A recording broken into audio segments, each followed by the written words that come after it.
welcome to my workshop. Today I plan to do some spoon carving.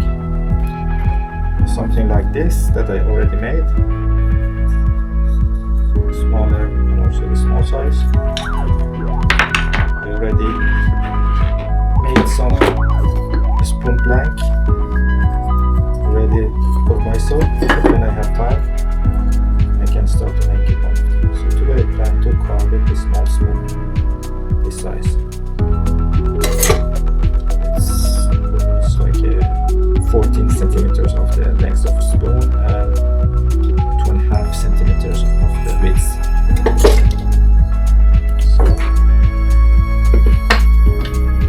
So today I'm using the carve. This is kind of the slide carving knife, and also for the hollowing inside the spoon I use also a carve spoon carving. Like this. So this is the I need to only that before use.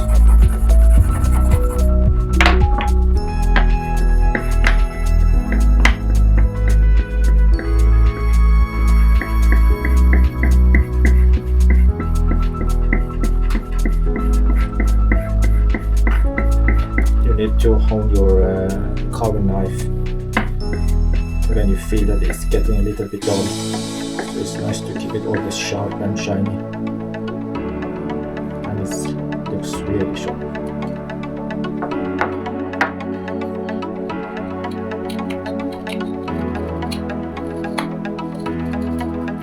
When it's really sharp, it has the confidence also. When you start cutting with the knife, you can see that that's facet also is really shiny. That's a sign that your knife is really sharp.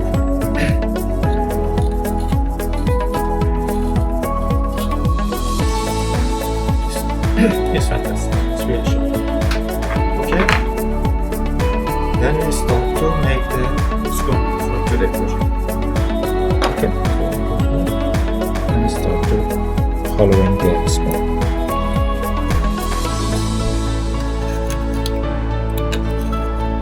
We start the hollowing the spoon because before we carving around the handle and it's getting more slim and narrow or weak to broken when we put it pressure for the hollowing the spoon. And the spoon still the handle is much more strong and there's less risk to broken it when we are hollowing.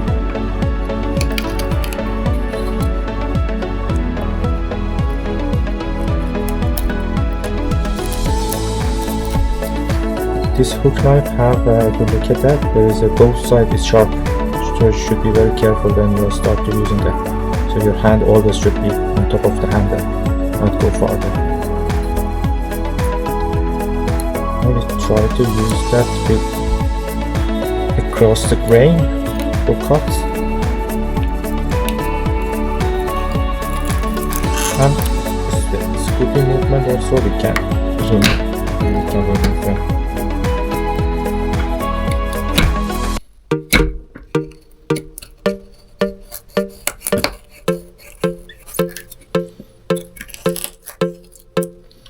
This is the dry wood, so it's really, compared to the wet wood, it's much more harder to carving that.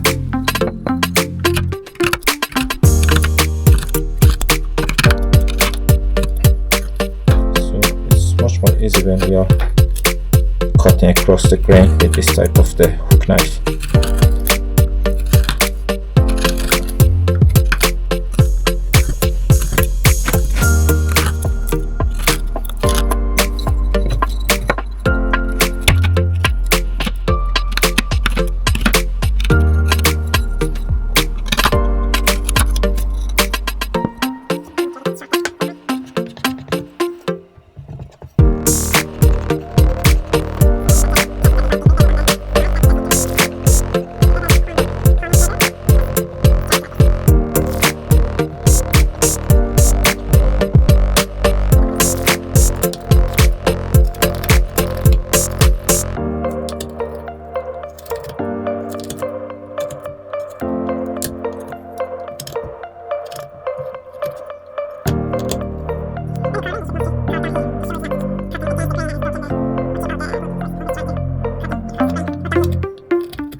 the depths of the spoon, it looks nice. So now I started to carving around the handle and the spoon itself, head of spoon.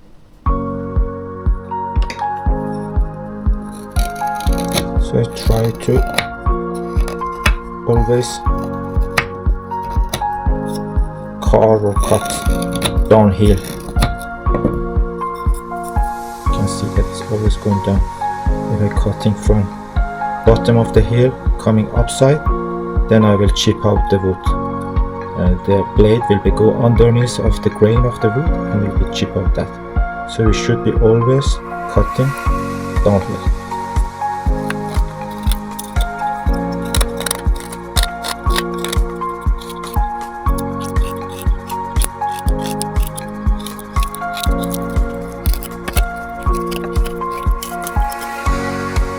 Always sure that your hands or finger was out of the way of the path of the knife. So here when I'm cutting like this, my thumb is above, so I'm sure that if it slip away on the wood, and just my knife will be hit on the handle, not on my finger or thumb. For the other fingers, you should be also be sure that it's outside of the path of the knife. Always should be keep in mind that if your blade is a slip from the wood, it will not hit your finger.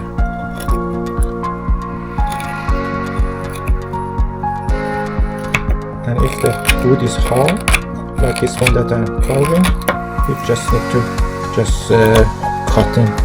carving little by little. You don't need to remove too much wood with each time that you push the knife. Just little.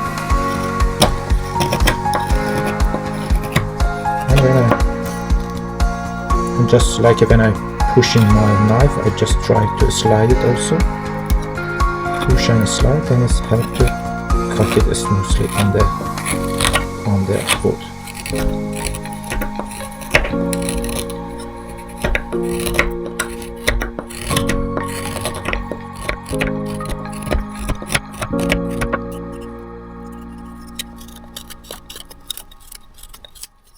Here the knife is toward my thumb, but it's always like a can opener. So you always have control that your knife is not hitting your thumb. So if it's gone narrow, your thumb will be around the handle, not on the blade.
Carving the wood is really a trophy, so you're really feeling good when you start cutting the carving the wood.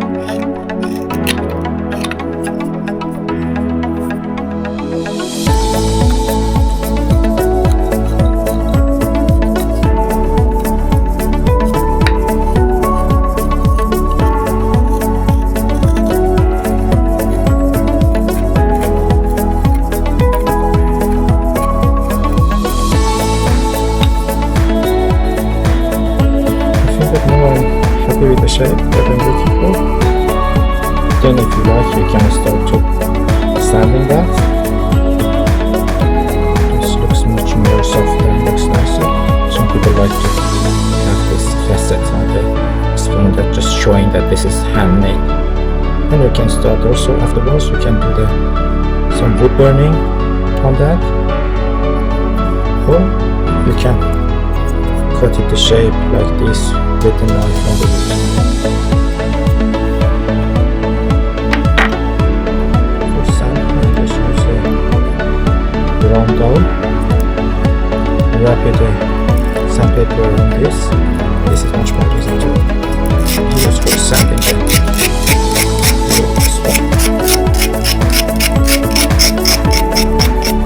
sometimes use it a flat wood and wrap it there.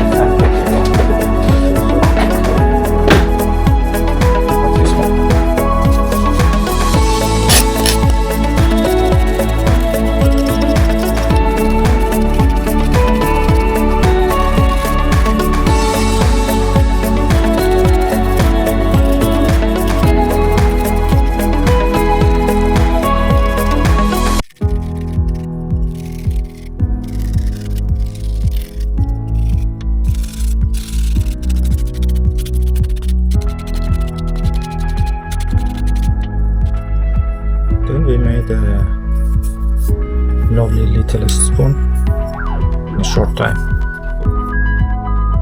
Thank you for watching.